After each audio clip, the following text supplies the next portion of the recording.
Hey guys, I'm Christina Marie, and thank you for watching This Is My Story Docu-Series. I started this project because I know that each and every one of us has a story to tell. But it's not until we share our story that we realize we can overcome too. So I hope as you watch, you not only watch but you learn and enjoy watching This Is My Story Docu-Series.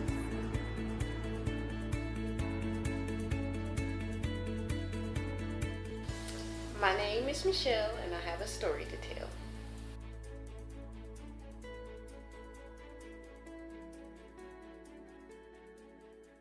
My story begins with me waking up sick one day, out of the blue. Ordinary day, but I woke up and my knees were swollen, and I just eventually got to the point where I couldn't walk. That was in the course of 3 days. I couldn't walk. I continued to go to the doctor, and they could not figure out what's wrong. I was getting my knees drained continuously, 3 times a week.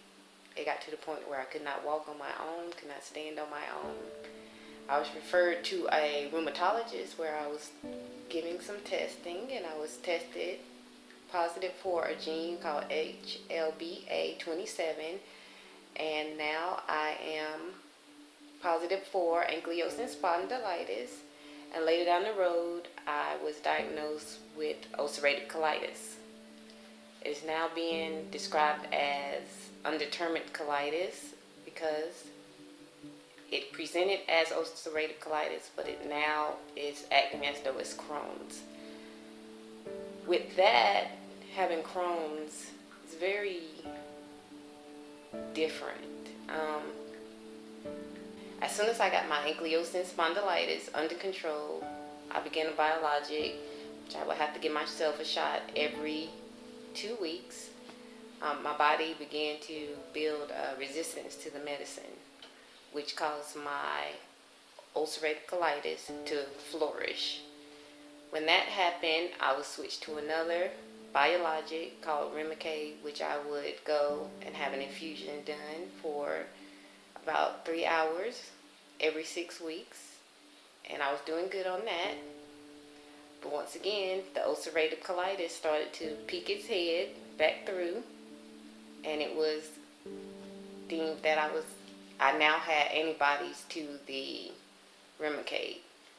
In the midst of this, it was time for me to take another round of Remicade, but my doctor felt that since I was building the antibodies, it was time to step away from the Remicade and to not go ahead with the infusion that I was on. In trying to get a new drug approved with the insurance company, it took quite a bit of time, and in that amount of time, my ulcerative colitis flared out of control. It got to the point where I could not go 10 minutes without eating something and having to go to the bathroom. It really pretty much came to like massive diarrhea all the time. It came to the point where I had to wear a diaper to just do anything to live. Then it became to the point, even with the diaper, I couldn't go anywhere.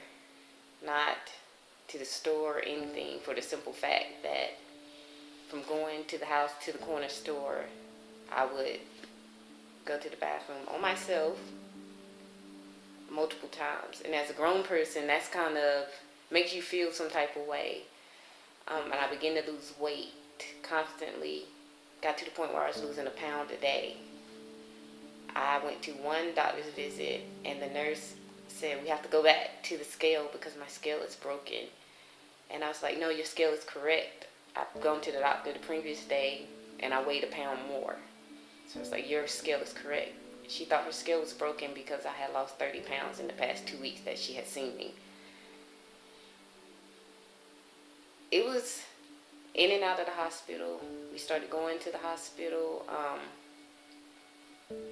constantly.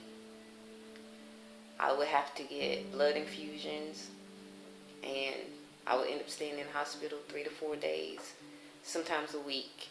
I had one stay where I went in on a Sunday. I I came home on that Saturday, and I was back in hospital that Monday. And all this time, they were just trying to figure out what they could do to help me. But at this point in time, it really felt like there was no help. Nothing was helping. There's nothing they were giving me in the hospital that was helping. I was continuously losing weight. I got to the point where I pretty much looked like a skeleton, a walking skeleton. I could count my ribs. All my bones were sticking out. My backbone, everything just sticking out. I was considered malnutrition. My hair began to fall out. That was really hard for me, losing my hair. And people don't really understand that because, I mean, it was just something I always got compliments on. So I was like really upset about losing my hair. Just the in and out of being in and out of the hospital. It takes a toll on you. I got to the point where I knew the staff on 2 floors because I stayed between the 6th floor and the 5th floor. And I knew the nurses, I knew the CNAs, everybody, right down to the people that brought the lunch and the dinner, to the people that cleaned the bathroom. They all became my friends. I stayed there so long.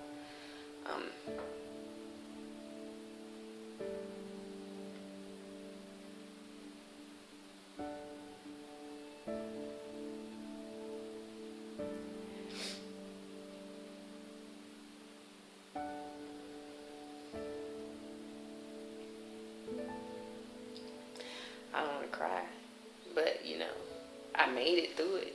But I had all these different doctors. By the time I left the hospital, I ended up with about 5 doctors. I had the doctor that just came around every day. I had my rheumatologist doctor had to come see me. My gastrologist came and saw me. The surgeon would come. Infectious disease doctor would come. And nobody really had answers. So the surgeon decided to do surgery. And when I went into surgery,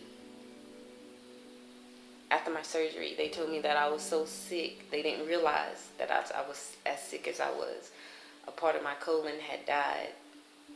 And I had an abscess on my left side. And I would tell them that my left side would hurt, but because I had ankylosing spondylitis, which caused a lot of pain, it didn't feel like my pain was any more than normal.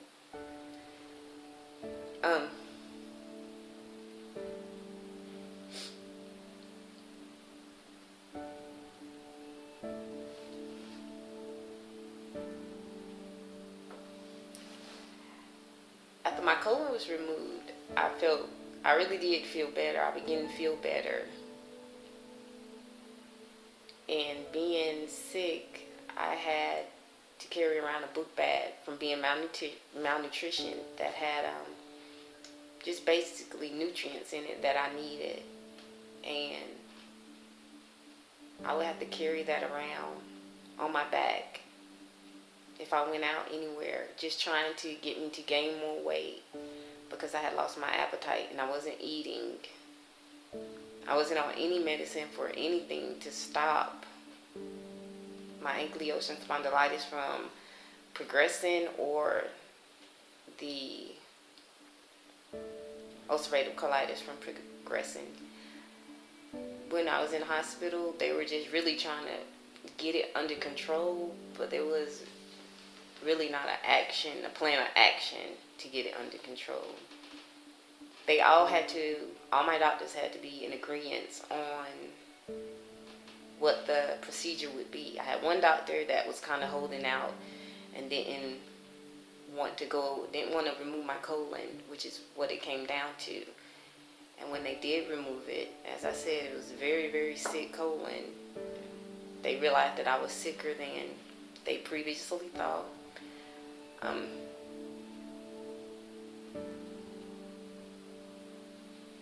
Now I have a bag that I wear. A poop bag is what I call it for my nieces and nephews. because they didn't understand. But I call it a poop bag. And now I'm just living life with my poop bag, getting used to it. Now I take a shot to control my ankylosing spondylitis, and it also controls my ulcerative colitis, which they have deemed undetermined colitis because when they took my colon out, it was sent to pathology and they could not determine if it was Crohn's or ulcerative colitis. But all my surgeons and all my doctors have come to the conclusion, they are in agreement that it is Crohn's disease, and I'm being treated as such now. With my bag, it is, some people can be reconnected and they call it a J pouch, where they reconnect the small intestine to the rectum, and they can live a full life and go on. But due to the fact that I was so sick and that they are presuming that it is Crohn's, they're being very careful about reconnecting my body back together because they don't want me to get sick again. If I get sick once again in this same tract after I've been reconnected, that could cause serious damage. Not only did I lose my colon, but I lost a piece of my small bowel. So I don't have enough to go through the whole procedure for a second time. So at this point, we are just living life with a bag, learning to just rolling with the things that come along with it. I have issues where, I used to like to wear stuff that was form-fitting, and with my bag, I have to keep in mind, because sometimes it blows up at night, and during the day, it gets a little airy. So my life has dramatically changed. It is totally different. As in, I don't do as much as I used to do. With having the ankylosing spondylitis, that alone gives me brittle bones. It's a brittle bones disease. And to control that and to control the Crohn's, what I'm on is an immune suppressant. With it being an immune suppressant, it's like to say, if you catch a cold, you may be out for like a couple of days with the cold. If I catch a cold, I'm going to be out for a couple of weeks. So it's just things that I have to do different than normal people would do. I'm not ashamed to go out in public with latex gloves on, a mask on, because I have to protect myself. My immune is suppressed, is compromised, and I've spent a lot of time in the hospital. I don't want to go back there. That became like my second home. And just right now, I'm rebuilding my life back, rebuilding myself, getting comfortable with myself. I went from weighing about 150 pounds to under 100 pounds in less than a month and a half. So for me, getting sick again is not an option.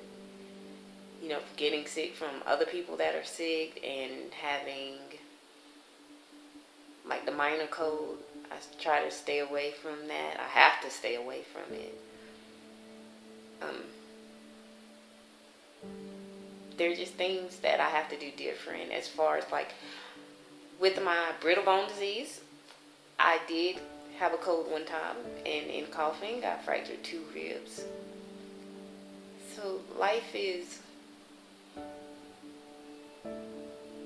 not as easy as it would be for the next person, but I strive to make it as easy as I can.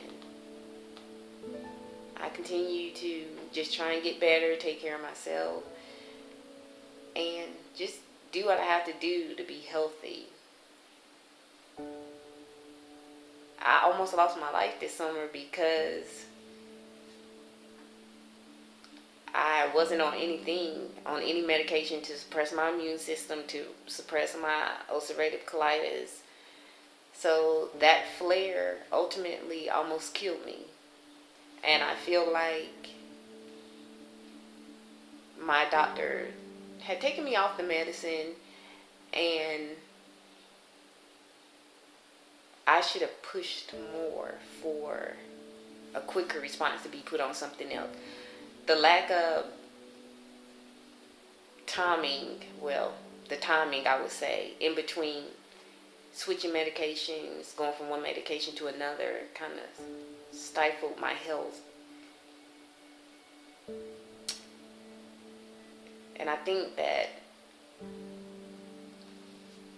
you always have a what if. Like, what if I could go back? If I could go back in time, I would still have stayed on my medicine until it was time, till the new medicine had come in.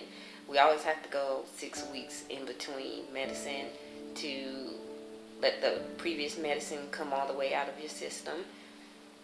I feel like I should have pressed my doctor more.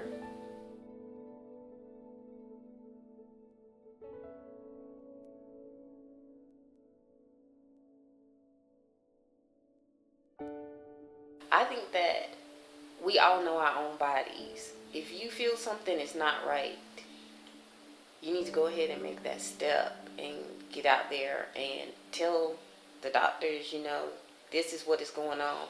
And you have to tell them every little detail. Like, sometimes we get out there and we be like, well, I'm a little embarrassed about this, or I'm a little embarrassed about that.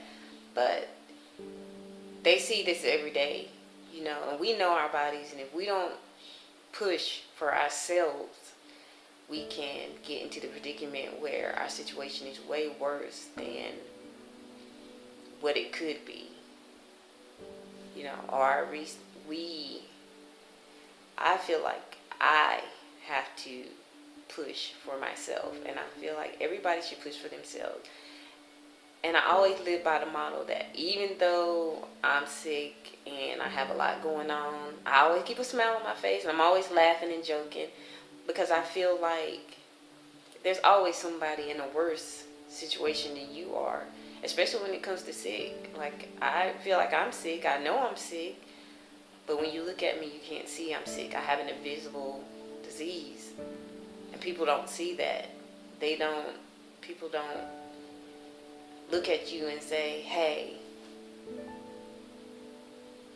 I know you're sick, so, let me be kind to you, or let me be nice to you because you're sick. No, I don't look sick. I can get up and go for months without having any issues with my sickness or anything like that. And then one morning I can wake up and I need help to get dressed, or I need help to get in the shower. I feel like like I said, we know our own bodies, and one inkling of feeling that something is off, you should be like on top of it. We're on top of other things. We go to work every day and we do what we do for other people. We're on top of that type of thing. But as far as our health, yes, we need to be on top of that.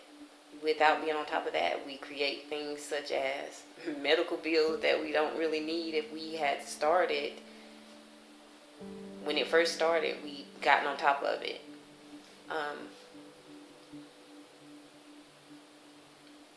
And I feel like, yes, sometimes the doctor knows what's best, but sometimes we also know what's best for ourselves, and we need to research on our own a little bit. Not necessarily, you can't believe everything you read on the internet, but sometimes you get a little bit of closure from, if you reach out to people that are in the same situation and they've been through the same thing, it helps a lot. And just keeping a positive attitude, because I joke all the time. People's like, how's your day going? Or, and I always say, I'm here.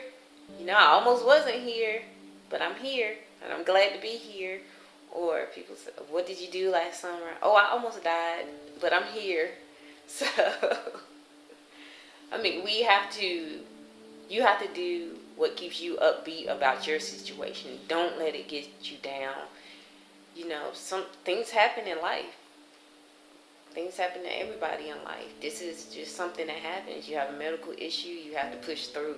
You can't let that slow you down. You can't let that stop you. You can't let that change who you are as a person. I mean, it's some days where, I'm not a very nice person because I'm in pain, or, there's been times where I've been like, why me? Why did this happen to me? Why? But my doctor told me it was a possibility that I may have to wear my bag for the rest of my life. And I had been upbeat the whole time in the hospital, in and out of the hospital. All the nurses and doctors and everything knew me. They, knew my personality. And this was the first time after I'd been in the hospital for about 4 weeks, and I had my operation, had my colon removed, and the doctor told me that I may have to keep my bag because due to me being so sick, and I lost it. Like, that was the first time I literally lost it. Like, fell on the floor crying. Somebody picked me up crying. And, I mean, it's nobody's fault that I got as sick as I did. I will say that. It's nobody's fault. I feel like I could have listened a little bit more to my body and gotten ahead of it. But, we live and we learn. And we have to keep living. We can't give up on life because it's always tomorrow.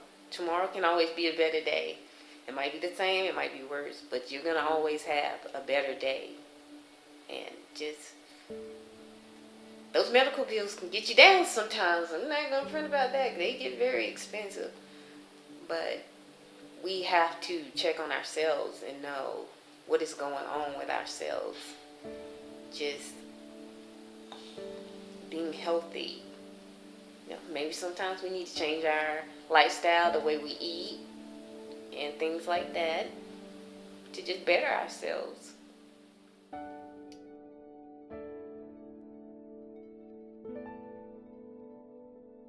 My name is Michelle, and that is my story.